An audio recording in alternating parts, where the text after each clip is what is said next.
Olá, meu caro aluno, seja muito bem-vindo ao segundo vídeo do nosso primeiro tema dentro do estudo do Poder Legislativo, que envolve a estrutura e o funcionamento deste poder. No segundo vídeo, a gente sempre estrutura, junto com você, o resumo que você deve construir para se lembrar dos tópicos que foram estudados. Já fizemos uma análise direcionada com relação às camadas, você já viu que a estrutura, por exemplo, tem prioridade máxima relativamente à primeira camada, que são os dispositivos da Constituição, mesma regra vale para o funcionamento, né? E como estruturar, então, os dispositivos da Constituição que você já leu. Eu vou lhe sugerir, nesses vídeos, número 2 de todas as aulas, alguns resumos, algumas frases objetivas, eventualmente pergunta e resposta, vai depender do assunto, né? Para a estrutura, a sugestão que eu tenho para você é essa aqui, você montar esquemas, tá? Então eu sugiro que você monte um esquema, por exemplo, para se lembrar do bicameralismo federativo, que só vale em âmbito federal. E aí você estrutura Câmara dos Deputados e Senado Federal de modo bicameral, formando o Congresso Nacional, e as demais casas legislativas de modo unicameral. Essa é a estrutura que eu fiz para lhe apresentar pronta, mas você pode fazer com sua letra, um desenho próprio, não precisa ser tão bem estruturado assim. Desenhe isso, não fique usando só o meu material. Por quê? Porque na realidade quando você faz, você acaba memorizando melhor, porque depois você lembra do desenho que você construiu. Então todos os esquemas que eu trago aqui são meras sugestões, mas eu recomendo que você construa o seu próprio, tá? Esse aqui é outro que você pode fazer, olha só. Você coloca aqui Congresso Nacional, né? E procura se lembrar que a Câmara dos Deputados é uma primeira casa, o Senado Federal é a próxima e, evidentemente, a estrutura que você tem que fazer é a identificação de que nós temos um bicameralismo que é federativo. Esse é um aspecto doutrinário que para nível médio não tem muita serventia, mas para as demais carreiras sim, né?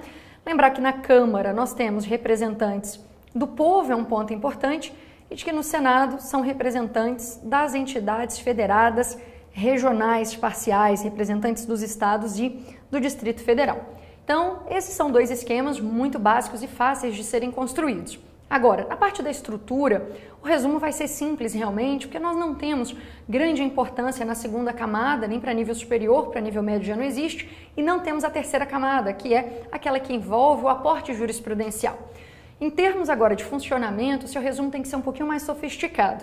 Aqui eu vou lhe mostrar como é que você pode sintetizar alguns conceitos importantes. É só uma sugestão, depois que você assistir a sua aula do seu professor de constitucional e fizer a leitura da sua doutrina escolhida, você pode complementar isso aqui. São meras sugestões. Veja só, um ponto que eu noto que em funcionamento gera muita dúvida por parte dos alunos é o seguinte: a diferenciação entre algumas expressões. O examinador vai explorar muito, dizendo, por exemplo, que legislatura é o período que se inicia em 2 de fevereiro, vai até 17 de julho, recomeça em 1º de agosto, termina em 22 de dezembro.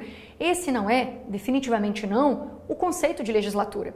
Legislatura é o período de 4 anos. Agora, cada legislatura tem 4 sessões legislativas, porque sessão legislativa é que é o período anual de trabalho do Congresso.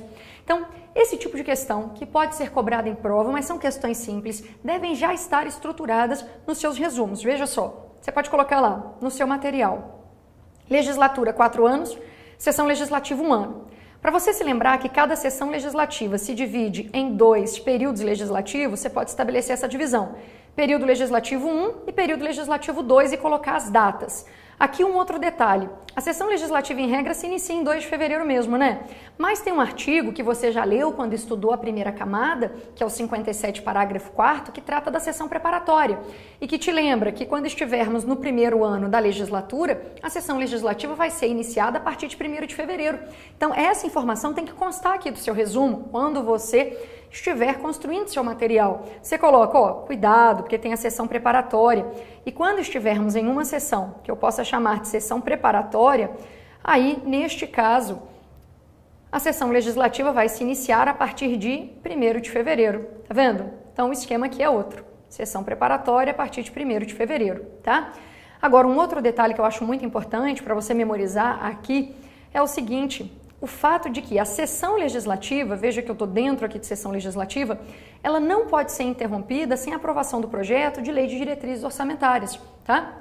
Esse é um outro ponto que consta lá do texto constitucional, do 57, parágrafo 2º, e que vai ser bastante explorado nas questões. Depois desse vídeo 2, a gente vai ter o vídeo 3 para você confirmar como que esses assuntos caem em sua prova. Mas é muito importante que você já entenda que esses são os pontos cruciais aqui na montagem do seu resumo, não é? Ah, Pro, eu tenho que fazer o resumo agora? Ou eu posso assistir o vídeo 3 das questões e depois anexar meu resumo a ele? Eu recomendo que você assista sempre os 3 vídeos, o vídeo número 1 com direcionamento, o vídeo 2 te explicando como montar seu resumo, para depois você fazer uma revisão, e depois você assista o vídeo das questões. Porque depois que você resolver algumas questões comigo e entender o tipo de tópico que é cobrado e como o assunto é cobrado, você estará mais apto a construir seu próprio resumo, aproveitando essas indicações que eu já dei aqui no vídeo 2. Você pode copiar alguma coisa aqui desse resumo, mas faça por você. Não ache que você vai imprimir essa tela aqui e dizer, eu já tenho o resumo desse assunto que a Pro fez. Não, eu estou lhe dando indicativos de como fazer o resumo. Você pode aproveitar isso aqui, mas faça com sua letra, escreva você mesmo, monte as suas fichas e sempre organize o seu material aula a aula. Poder legislativo é um assunto, não é? É um grande tema aqui da mentoria inconstitucional. Mas eu não dividi em 7 subtemas? Então você tem que ter um micro resumo para cada um desses 7 subtemas. Depois você tem que reunir os 7 e colocar na sua pasta que vai estar etiquetado e escrito Poder Legislativo, não é? É assim que se faz. Então vamos lá. Outro detalhe sobre sessão preparatória agora. Olha só, para que serve a sessão preparatória? O 57 parágrafo 4º fala disso, mas é bom que você já tenha em mente a ideia central de que a sessão preparatória é útil para darmos posse aos membros que foram eleitos no ano anterior e promovermos a eleição da mesa diretora. Então são 2 pontos. Posse dos membros que foram eleitos no ano anterior e para promovermos a eleição da mesa diretora. Essa mesa diretora tem mandato de 2 anos e é vedada a recondução. Com uma linha, a gente sintetiza aquele parágrafo todo. Olha que maravilha. Você põe assim, ó, posse e eleição para a sessão preparatória. Depois você põe o mandato da mesa, que é 2 anos, e lembra dessa vedação da recondução, que inclusive é objeto, né, de uma decisão do STF que pode ser cobrada para nível superior, mas para nível médio, claro, a gente viu que não há chance, né, desse tópico vir a ser explorado. Para você que é do nível médio e está acompanhando, é a primeira camada que é a sua prioridade máxima nesses temas aqui, estrutura e funcionamento. No funcionamento, aprender alguma coisa com a doutrina, o significado de legislatura, de sessão legislativa é muito útil também. Mas esse aporte jurisprudencial com relação ao tema estrutura e funcionamento é para quem faz prova, cargos a partir de analista em diante. Tá? Ah, Pro, eu faço OAB, mesma coisa. A OAB também cobra decisões jurisprudenciais. A gente considera cargo de nível superior, tá bem? Continuando. Você também tem que gravar que existe a chamada sessão conjunta. Tá vendo? É muita coisa. Ó, legislatura é um conceito, sessão legislativa é outro, sessão preparatória é outro e sessão conjunta é um 4º conceito aqui para você aprender, não é? Sessão conjunta serve para 4 coisas de acordo com a Constituição. Então, minha recomendação é que você grave quais são essas 4 coisas. Então, quando você faz seu resumo, é bom numerar, né? Sessão conjunta. Na sessão conjunta, eu tenho deputados federais e senadores reunidos e eles vão decidir algo ao mesmo tempo, mas sem perderem a característica de deputados federais e senadores. Então, eles vão se reunir para inaugurar a sessão legislativa, para poderem aprovar o regimento interno e os serviços comuns da Casa, para o compromisso do presidente e do vice e para poderem deliberar sobre o veto, não é? Já que o veto ele não é um veto definitivo. Quem está no nível superior e também cai processo legislativo em sua prova, aqui eu faria uma recomendação no seu resumo, que você associasse essa parte da sessão conjunta, que envolve a deliberação do veto, a um outro dispositivo da Constituição, que é o artigo 66, parágrafos 4º e 6º, tá? Então, se você faz nível superior, se você faz nível médio, sinceramente, é só se cair processo legislativo em sua prova, o que é raríssimo de acontecer. Mas, nas outras carreiras todas, processo legislativo sempre cai, né? Então, seria muito importante que você associasse aqui, nesse item da sessão conjunta, porque a sessão conjunta serve a 4 coisas, nessa 4ª utilidade aqui para a sessão conjunta, que na verdade refere-se à deliberação do veto, que vai ser feita lá no Legislativo, eu associaria 2 artigos já. Na verdade, um artigo com 2 parágrafos. O artigo é o 66, os parágrafos são o 4º e o 6º. Combinado? Isso é importante porque quanto mais você consegue associar artigos diferentes, de temas diferentes, mais você internaliza a matéria e percebe que ela é toda conectada. Tá vendo? Olha só uma explicação rápida, né? Você já estudou isso em constitucional com seu professor ou na doutrina que você escolheu, mas entenda, o veto ele tem uma característica muito importante. O veto presidencial a um projeto de lei. O veto é relativo, o que significa que ele é superável, o veto não é definitivo. Então, se o veto é relativo, se o veto é superável, eu tenho que saber quem é que supera esse veto. O artigo 66, nos parágrafos 4º e 6º, nos mostram que essa análise é feita pelo Poder Legislativo, mas numa sessão conjunta, que envolve deputados federais e senadores que vão votar juntos, né? Mas eu vou precisar, para derrubar o veto, da maioria absoluta dos deputados e da maioria absoluta dos senadores, não é verdade? Percebeu? Então, associe esse dispositivo que você já faz a leitura de tudo. Agora, se você é nível técnico, não precisa fazer nenhuma associação. Continuando, um outro conceito importante aqui é o de recesso. Você mais cedo já tinha colocado no seu resumo as datas da sessão legislativa, que dura um ano, né? Você viu que tem intervalos aqui. O intervalo de 18 a 31 de julho é o primeiro intervalo, e a gente tem um outro intervalo aqui que vai de 23 de dezembro, não está aqui, eu vou ter que colocar aqui, mas minha canetinha está um pouquinho ruim, então vocês desculpem se a letra não sair da melhor forma, tá? Então, ó, 23 de dezembro, 23 do 12, a 1º de fevereiro do ano seguinte, né? Em regra, quando não tiver sessão preparatória, né? Então, essas são as datas do recesso. É bom que você conheça quando que a Casa Legislativa está em recesso, exatamente por conta do restante do resumo que você tem que produzir agora, que vai envolver o quê? A chamada sessão legislativa extraordinária. Você que já estudou constitucional sabe que durante o recesso os congressistas podem ser convocados extraordinariamente. E aí, essa convocação extraordinária é sempre muito explorada em prova. Quais são os pontos que devem constar do seu resumo? Você vai ver que é o artigo 57, parágrafos 6º, 7º e 8º. Tem bastante informação para você resumir. Mas vamos lá, eu já estruturei aqui para você, para lhe dar um indicativo de como é que você faria essa estruturação. Veja só, primeira coisa, lembrar que existe uma convocação extraordinária, né? E que, primeiro, o Congresso Nacional ele só vai deliberar sobre a matéria que ensejou a convocação, nada além disso, salvo se houver medida provisória em vigor, porque aí a medida provisória ela vai integrar automaticamente a pauta da convocação, tá bem? Então, o Congresso Nacional só delibera sobre aquele assunto que ensejou a convocação extraordinária, salvo se houver medida provisória em vigor, porque aí ela entra automaticamente na pauta da convocação. O outro detalhe importantíssimo é o seguinte, o Supremo Tribunal Federal reconhece que o artigo 57, parágrafo 7º, que estabelece a vedação do pagamento de parcela indenizatória em virtude dessa convocação, é norma de reprodução compulsória. Então, olha só, outra coisa que você tem que lembrar, isso vale para todos os cargos, é que é vedado o pagamento de parcela indenizatória em virtude dessa convocação extraordinária, tá? Agora, essa vedação aqui, ó, de pagamento de parcela indenizatória por causa da convocação extraordinária, é norma de repetição obrigatória em razão da incidência de um princípio. Um princípio que não vai ser cobrado numa prova de nível médio, mas para qualquer outra carreira, o aluno tem que conhecer, que é o chamado princípio da simetria, né? Tomara que vocês conheçam minha letra de outros lugares, para vocês não pensarem que eu escrevo assim. Mas eu só estou com dificuldade aqui, que eu estou escrevendo de uma maneira que vocês nem imaginam. É um improviso, tá bom? Então, veja só, eu estou organizando as ideias da sessão extraordinária para lhe ajudar, mas você tem que montar isso depois. Você tem que fazer seu resumo com sua letra. Eu estou só lhe dando indicativos de como construir o resumo, mas vale a pena você fazer. Porque quando você mesmo escreve, quando cai na prova depois, você lembra exatamente do desenho da folha, da página que você construiu. Você pensa, nossa, eu lembro do quadro que eu fiz, eu sublinhei aquilo de verde. Eu lembro direitinho que eu usei tal caneta, eu fiz a ficha. Porque depois você vai ter um esquema, um arquivozinho com as suas fichas. Se você quiser fazer em folha de fichário, vai ter seu fichário com suas pastas, né? Muito bem organizadas. Todos os assuntos divididos por temas, com questões relacionadas. Isso vai fazer, assim, um diferencial enorme nos seus estudos, acredite, tá? Então, agora vamos falar de quem convoca a sessão extraordinária. A Constituição divide essa convocação de duas formas.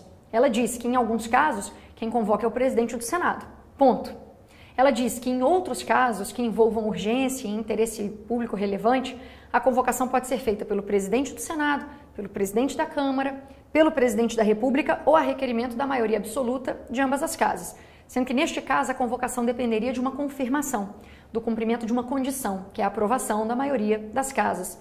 Então, você tem que separar essas hipóteses, senão você erra em prova. Então, a dica do resumo aqui é, separe em quais cenários a convocação é feita pelo presidente do Senado, sem precisar de confirmação nenhuma posterior, ele convoca.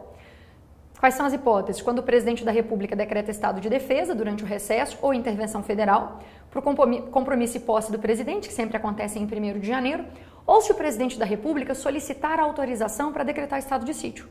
Guarde essas 4 hipóteses e as relacione a isso aqui, ó. Estes daqui são os casos, veja na tela, em que o presidente do Senado Federal é que faz a convocação. Então, grave esses casos, ó.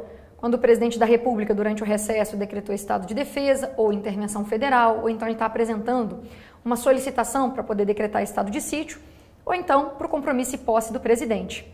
Aqui eu vou pedir a associação de um artigo também. Esse artigo ele vale para qualquer um de qualquer carreira em que o examinador tenha cobrado o poder executivo, tá? Que é o artigo 82, que vai falar da data da posse, com 78. Tá? Eu já adianto que em muitas carreiras, esse trecho aqui de executivo, que envolve esses 2 artigos, não vão ser cobrados. Por quê? Porque é muito comum em poder executivo, e lá na aula de executivo eu vou falar disso de novo, que o examinador restrinja bastante no edital os tópicos que ele quer que você estude em executivo. Então ele põe assim, poder executivo, 2 pontos, atribuições e responsabilização do presidente. Esses são os 2 tópicos em executivo mais cobrados. Se o examinador colocar poder executivo, ponto, é porque ele quer todos os artigos que envolvam executivo, aí você teria que estudar esses 2 aqui também que eu estou mencionando, tá? Nas carreiras jurídicas, para magistratura, defensoria, delegado de polícia, Ministério Público, procuradoria, em regra, vem poder executivo de forma completa. Em analista, às vezes, há essa redução no executivo e em técnico, normalmente há essa redução. Tá bom? Você tem que estudar esse curso de mentoria de olho no seu edital, né? O meu edital cobra, não cobra? Você pode até trabalhar com 2 editais. Ah, eu quero fazer esse concurso e esse aqui, são semelhantes, mas esse edital aqui é um pouquinho mais amplo que esse. Joia! Então você marque as diferenças entre os editais, marque o que é comum para você dar muita ênfase e depois assista também os temas que são diferentes para você não ficar perdido, né? Caso o examinador cobre algo assim. Mas você tem que acompanhar esse curso olhando sempre para o seu edital, combinado? Bom, então eu relacionei aqui mais 2 artigos dentro de executivo para você lembrar que o compromisso e a posse do presidente acontecem em 1º de janeiro. Mas aí continuando, você tem que se lembrar também que a convocação extraordinária não é feita só pelo presidente do Senado. Ela pode ser feita pelo presidente da República, coloco o PR aqui para te ajudar a simplificar. No seu resumo você pode pôr SF de Senado Federal, PR de presidente da República, CD de Câmara dos Deputados, né? Quando que eles convocam a sessão extraordinária do Congresso durante o recesso? Em caso de urgência, de interesse público relevante, e nas 2 hipóteses eu dependo dessa aprovação aqui, ó, da maioria absoluta de cada uma das casas do Congresso Nacional. Mesmo que o requerimento tenha sido apresentado pela maioria dos membros de ambas as casas, ainda nesse caso, eu preciso aqui, ó, dessa confirmação, tá? Porque essa confirmação vai ser considerada imprescindível, tá certo? Então, esse vídeo 2 se chama isso, resumir para revisar. É muito importante que você, depois de ter feito a leitura adequada da primeira camada, se houve a recomendação de você fazer a leitura da segunda camada, em estrutura basicamente não houve, em funcionamento sim, menos para nível médio, para nível superior houve, aí você vem, resolve as questões, né, que é o próximo vídeo nosso, e aí volta para fazer seu resumo, sendo que eu já lhe dei aqui os indicativos de como resumir, já lhe dei o direcionamento, não é verdade? Tem aluno que vai preferir estudar a primeira matéria, fazer o resumo e depois consultar as questões. Essa ordem não vai importar tanto assim, na verdade, se você quiser escolher esse caminho, está autorizado, obviamente, né? Mas eu costumo pensar que se você resolver as questões primeiro comigo, e eu já lhe mostrar quais são as pegadinhas, as palavras que são trocadas, os aspectos que são explorados pelas bancas, você volta depois e faz seu resumo com um pouco mais de propriedade, com o conhecimento de alguém que já sabe o que cai em prova e como cai. Eu creio que seu resumo vai sair melhor por isso. Agora, se você quiser seguir a lógica, fazer seu resumo primeiro, depois resolver as questões, verificar seu acerto, como é que eu fui, não fui, e voltar para complementar seu resumo, aí tá válido também. Mas você não pode sair das questões sem olhar se seu resumo abraçava tudo aquilo que foi cobrado. Tá joia? Bom, eu te espero no terceiro vídeo dessa aula sobre estrutura e funcionamento, para a gente fechar esse primeiro tópico de legislativo e a gente poder sequenciar o estudo para os demais. Até lá!